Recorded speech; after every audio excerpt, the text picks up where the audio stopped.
I hear this one a lot. How can there be so many races in the world if we are all descendants of Adam and Eve? Well, check this out. First off, let's talk about the word race. Sometimes when people use the word, they mean supposed races of people who have evolved at different times, rates, and in different locations. That's not true. Of course, the word race is also a term we use to distinguish between groups with different physical traits, namely skin color. But are there really different races? Take a gander at Acts 17:26, where it is written that God, from one man, made every nation of men. It's clear then that the Bible teaches that there is one race, the human race.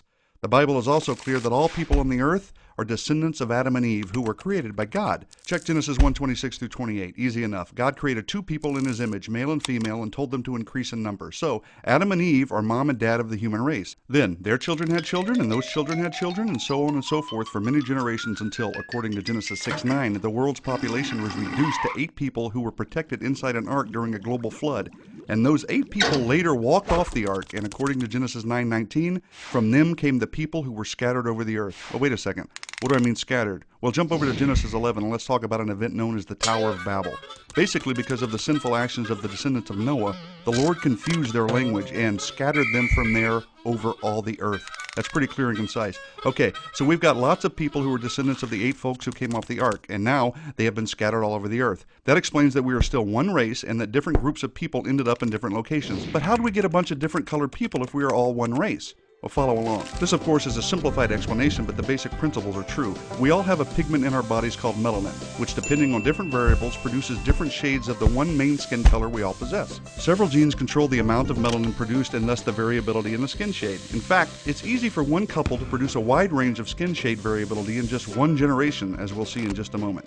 Time for a quick genetics lesson. DNA is the molecule of heredity that is passed from parents to children. A child inherits 23 chromosomes from each parent.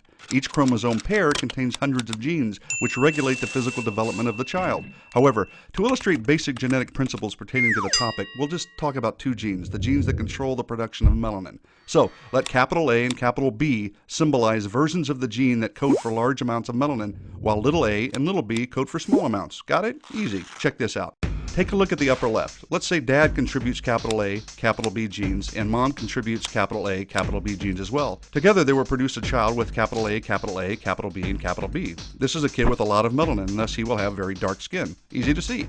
Here's the bigger point though. Let's say dad contributes capital A, capital B, and mom contributes little a and little b. Well, the child's skin will be middle brown shade, the combination of capital A, little a, and capital B, little b, which by the way represents a majority of the world's population. Not only that, but if each parent is capital A, capital B, little b, the combinations that could be produced in their children could result in a very wide range of skin shades in just one generation. Ooh. So, since Adam and Eve were the first people ever, it makes sense to conclude that God placed in them a combination of genes that could produce all different shades of skin we see.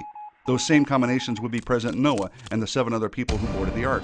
And because God dispersed people at the Tower of Babel, he dispersed the population, thereby isolating gene pools in the different people groups. Over time, different cultures formed in different locations with certain features like skin shade becoming predominant. And here we are today. And since we all go back to Noah and his family, it makes sense that we are all different shades of brown. One race, multiple people groups, just like the Bible teaches. Simplified for sure, but enough said.